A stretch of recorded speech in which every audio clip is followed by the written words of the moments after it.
This is Brad Carmack, author of Homosexuality, A Straight BYU Student's Perspective. My book is available for you for free. You can download it from bradcarmack.blogspot.com.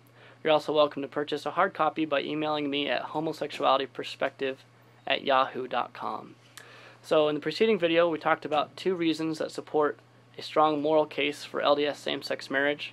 We talked about homosexual orientation being about more than lust, and we also talked about the substance of family. We're now going to talk about the form of family. So talking about the substance of family shouldn't be interpreted to mean that the form doesn't matter. The form of family is important, but the claim is that the substance of family, which is that union in the marriage and the benefits that come from that union, they can be preserved through some changes of form.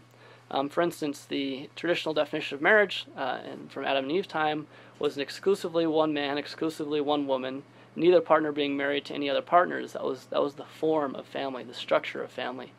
But at some point between Adam and Eve and the present, God came out with an alteration of that form, namely that you could have one man and several women, or at least one man that was married to one woman, and that he was also married to additional women. So there has been some changes of form, and I would assert that the substance of marriage has been maintained through those changes in form. And there's no doubt at the unveiling ceremony of polygamy, there were some traditional marriage advocates and defenders who were probably cleaning out their ears wondering if they had heard God wrong. But no one would argue that God can't change the expansion of marriage form. He can do anything. And we know that the restoration scriptures, including the Pearl of Great Price, the Doctrine and Covenants, and the Book of Mormon, are silent on anything to do with homosexuality. And there's a lot of liturgies from monasteries from the early Christian church that evidence, these are liturgies from between the 4th and 11th centuries, that the early Christian church performed same-sex marriages. Of course, that's not direct evidence of God's will, but there have been same-sex marriages practiced traditionally in a number of cultures, including parts of the Inuit culture, the Vanuatu in the South Pacific, the Ming Dynasty in China, the Azande in sub-Saharan Africa, and a number of cultures in eastern Siberia and Native American tribes. So there is precedent for same-sex marriage, and there's no reason to think that God wouldn't change the form necessarily, as he has done so before. Of course, it's difficult to predict what God will or will not do, but the possibility does exist. Also, legalizing same-sex marriage would arguably make the same-sex conduct of that married couple within the church's law of chastity. The law of chastity in the church is already tied to an external legal concept, because only sex to a legally and lawfully married spouse is considered to be moral sexual behavior. In fact, for instance, President Brigham Young taught about the immorality of sexual conduct between, say, a black man and a white woman. He said that was immoral in God's sight and a sin.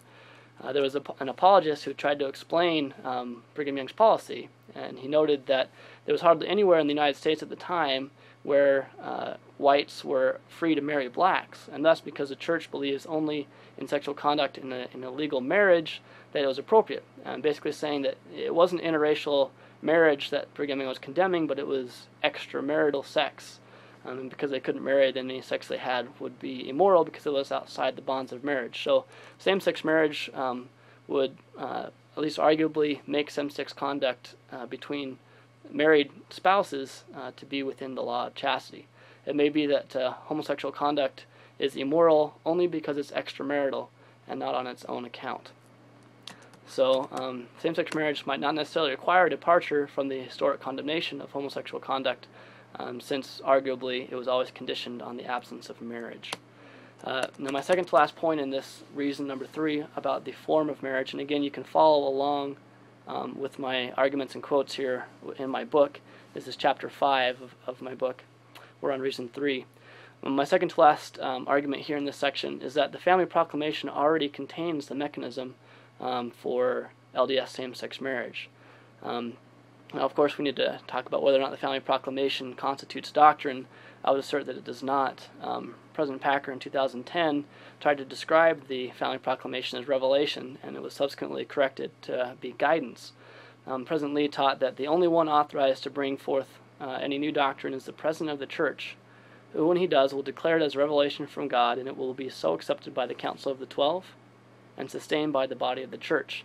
As we know, the Family Proclamation has not gone through that process, and thus cannot be characterized as new doctrine. But even were the proclamation authoritative, in the very paragraph that describes and declares that marriage is between a man and a woman, and that that's essential, marriage is essential to his eternal plan, it also states that disability, death, and other circumstance may necessitate individual adaptation. And I would assert that homosexual orientation is another circumstance necessitating individual adaptation, if ever there was one. Joseph Smith said, "This is the principle on which the government of heaven is conducted, by revelation adapted to the circumstances in which the children of the kingdom are placed." I think an adaptation made available for gays and lesbians who seek the moral good of forming a family, making a lifelong commitment to each other, could be afforded through same-sex marriage. Also, we know that God has a history of frequently turning the doctrinal tables on the church apostles of the day and what they presumed was God's truth. Preach the gospel to the Gentiles? Emphatically not, until Peter had the vision of the sheet descending with the unclean animals, saying, "Do not call that which I have called clean unclean." Giving the priesthood to black men? Emphatically not, until 1978, when President Kimball's declaration. Give marriage to homosexuals? Emphatically not, until you fill in the blank. And the conclusion is not necessarily that this will occur, but the conclusion is that it could occur. And because of the precedent of polygyny, which is one man and several women, the likelihood that God will again expand the form of marriage is more than a nominal likelihood. So that concludes reason number 3 about the form of family. Reason cluster number 4 in support of LDS same-sex marriage has to do with children. Same-gender couples can bear and or raise children, as demonstrated in Chapter 4 of my book and a previous video. I talked about how same-sex couples can reproduce. At the least, I think everyone would acknowledge that they can adopt and that they can have the capacity to parent. The Williams Institute estimated that in a recent year, about 60,000 gay, lesbian, or transgender couples are raising at least one child under 18. So we know that there is a strong pro-natalist or pro-children camp amongst homosexual couples.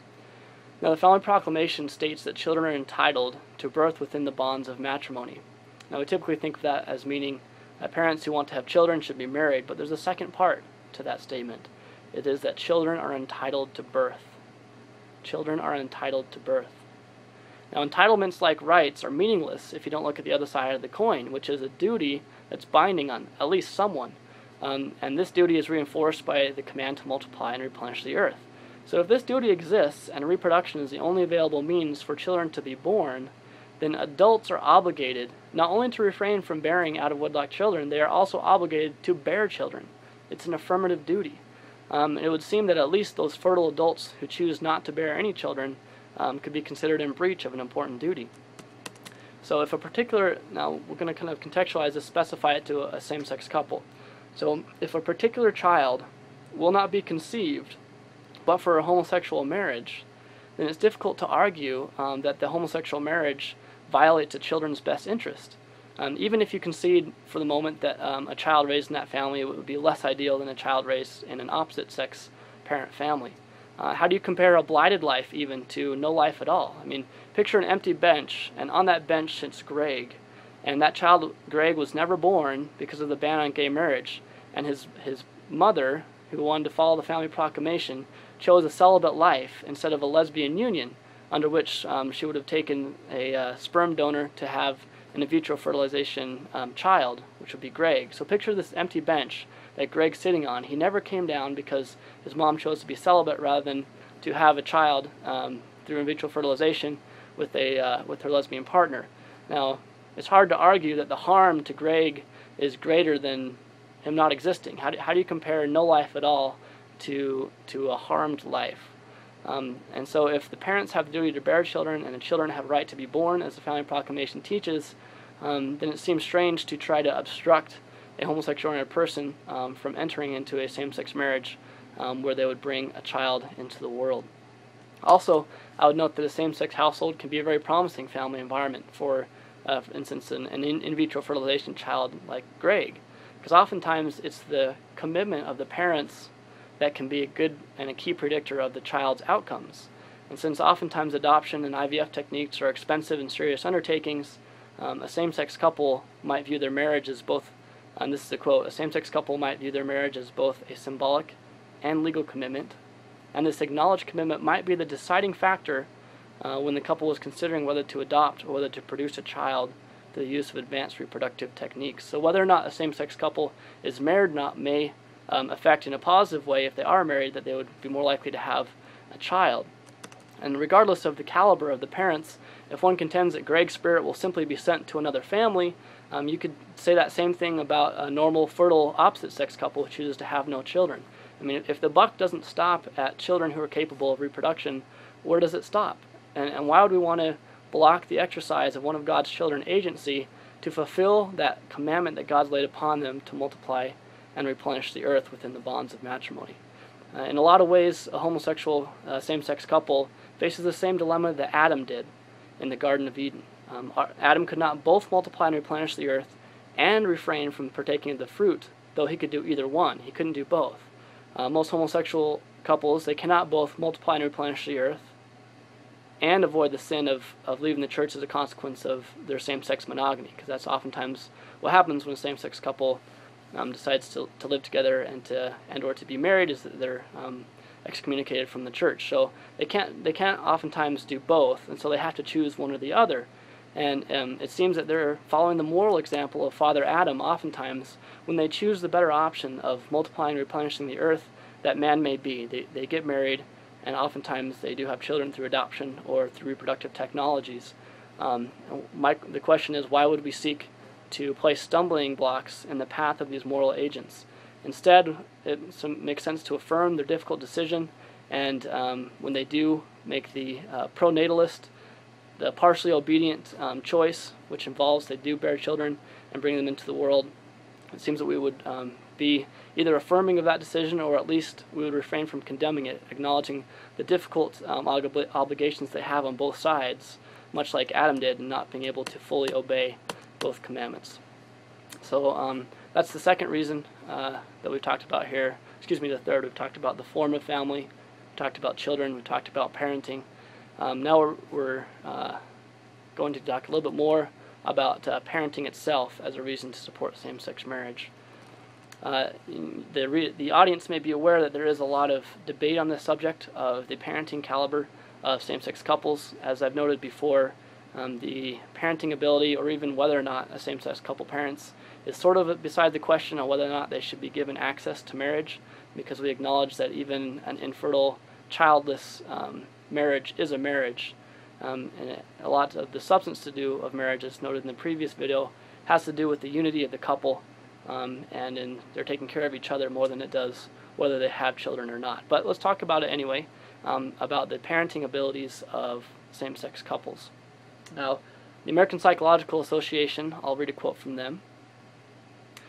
"There is a consensus among credible researchers which confirms the abilities of gay and lesbian persons as parents and finds positive outcomes for their children.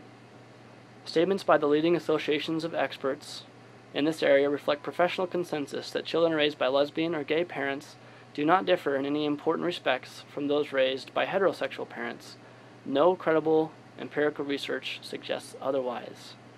There was a 17-year national longitudinal study that came out with lesbian parents.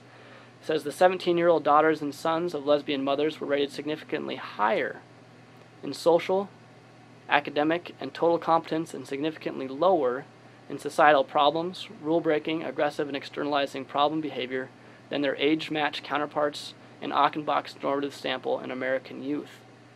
Also last year in 2010, there was another study that said that children raised by lesbian parents, mostly co-mothers, have been found across a large number of tests to be generally similar to children raised by heterosexual parents on dimensions of psychological well-being, peer relations, and social and behavioral adjustment. So the findings thus far, although there's certainly more research to be done, seem to indicate that on average same-sex couples do just as well or better as opposite-sex couples. There seems to be very little about the opposite genderness of a parenting couple as a predictor of the outcomes and success of their children. There's another statement from the American Academy of Pediatrics in 2006. "More than 25 years of research have documented that there is no relationship between parent sexual orientation and any measure of a child's emotional, psychosocial, and behavioral adjustment." There is no relationship between the parent's sexual orientation and any measure of a child's emotional, psychosocial, and behavioral adjustment. And the kind of common sense wisdom is that children do better when their parents are married compared to when their parents are just living together or cohabitating. We know there are a lot of benefits that accrue not only to the parents but to the children when the parents are married. And given that a number of children are already being raised by same-sex couples, those children stand on average to benefit greatly from their parents being married as opposed to cohabiting. I'd also note, in connection with this parenting as a reason for supporting LDS same-sex marriage, that lonely celibacy cannot afford a parenting experience to nearly the degree that a homosexual marriage can. And my last quote to conclude here says, "What all children need is protection from the bleak allure of a culture without commitment and a future without marriage. They need to grow up taking for granted that love, sex, and marriage go together for everyone. They need to live among friends and neighbors, including gay friends and neighbors who are married, not shacked up. No matter how you look at it, it's hard to see how a marriageless homosexual culture sends a good message for children or improves their social environment." My last reason in this video that I'll provide is the reason of providing reliable caregivers. So a reason that we should support LDS same-sex marriage is because it provides reliable caregivers for a greater portion of the homosexual-oriented population. And I think that most of us would agree that even more fundamental to the idea of marriage than children would be the idea that spouses are responsible to take care of each other. They have a commitment to be with each other through thick and thin. There's a quote here that I'll share. It says, "If marriage has any meaning at all, it is that when you collapse from a stroke, there will be another person whose job it is to drop everything and come to your aid. Or that when you come home after being fired, there will be someone you can talk to kind of talk you out of committing a massacre or killing yourself. To be married is to know that there is someone out there for whom you will always be first in line." That's the end of the quote. So I'd say that providing reliable caregivers is one of the most significant societal and personal benefits and one of the most significant responsibilities that attach to marriage. And I think that those responsibilities and benefits attach to same-sex marriage just as I do to opposite-sex marriage. Jonathan Rausch, he says, "A husband or wife is a social worker of first resort, the psychiatrist of first resort, the cop and counselor and insurer and nurse and 911 operator of first resort. And try to imagine any sort of institution in society or government program that would come even close to approximating the support given in caretaking of a spouse." Here's another quote. It says that one of the first things many people worry about when coming to terms with their homosexuality is, who will take care of me when I'm old and when I'm sick? If it is true that marriage creates kin, then surely society's interest in kin creation is strongest of all for people who are less likely to have children of their own, to rely on in old age, and who may be rejected or even evicted, it's still not that uncommon, by their own parents in youth. If the AIDS crisis showed anything, it was that homosexuals can and will take care of each other, sometimes with breathtaking devotion, and that no institution or government program can begin to match the love of a devoted partner. End of quote. Now, to provide additional evidence that this caretaking element of marriage is one of the fundamental elements that we typically attach to marriage, I would say there's a number of evidences, both legally, socially, and ceremonially. Legally, we see hospital visiting rights. The doctors aren't allowed to refuse to tell of a spouse's condition. We see inheritance rights. We make spouses' ability, give them the power to make life and death decisions when their spouses are incapacitated. They don't have to testify against each other in court. All these are evidences that there is a strong caretaking element in our construct of marriage. And I think that if you were to ask yourself, or if I were to ask you, if you consider that caring for each other is a primary aspect or purpose of marriage, my guess is that most of you would say yes. There's a quote that says, "Whatever else marriage may be, it is a commitment to be there, the sine qua non of marriage." And again, I would assert that caretaking is even more central to marriage than is having children. My last evidence for this assertion comes from the Book of Common Prayer. It's a phrase, some language you're probably familiar with. As early as 1662. It says, "To have and to hold from this day forward, for better, for worse, for richer, for poorer, in sickness and in health, to love, cherish, and obey till death do us part, wilt thou love her, comfort her, honor her, and keep her in sickness and in health, and forsaking all others, keep thee only unto her so long as ye both shall live." That's the end of the quote from the Book of Prayer. Analyzing this prayer And the ceremony, Jonathan Rauch said that the text speaks twice of care and comfort in sickness and health, twice of love, twice of a lifetime bond. Those three it implies are interwoven: the commitment to care for one another, for life is the love of which exceeds all others, the love of another even above oneself, and there is no promise of children here, either to have them or to raise them. No mention of sex, no mention of inheritance, not a word about personal fulfillment. They place at the center of marriage what married people today also place there: in sickness and in health, to love and cherish till death do us part. So to conclude this reason, which in my book is number 6, providing reliable caregivers, it's well within the capacities of both homosexuals and heterosexuals, both opposite sex and same-sex companionships, to provide reliable caregivers when they are married. The benefits from this aspect of marriage accrue to homosexuals and also to society more generally, including heterosexuals. The opportunity cost both in and out of the church is enormous. There are potentially thousands and millions, respectively, of reliable caretaking relationships that are forfeited. Because one, celibacy, and to a lesser degree civil unions, cohabitation, domestic partnerships do not do nearly as good of a job of providing reliable, stable, long-term caretakers as does marriage, and that includes same-sex marriage. This concludes reasons 1 through 6 of a moral case for LDS same-sex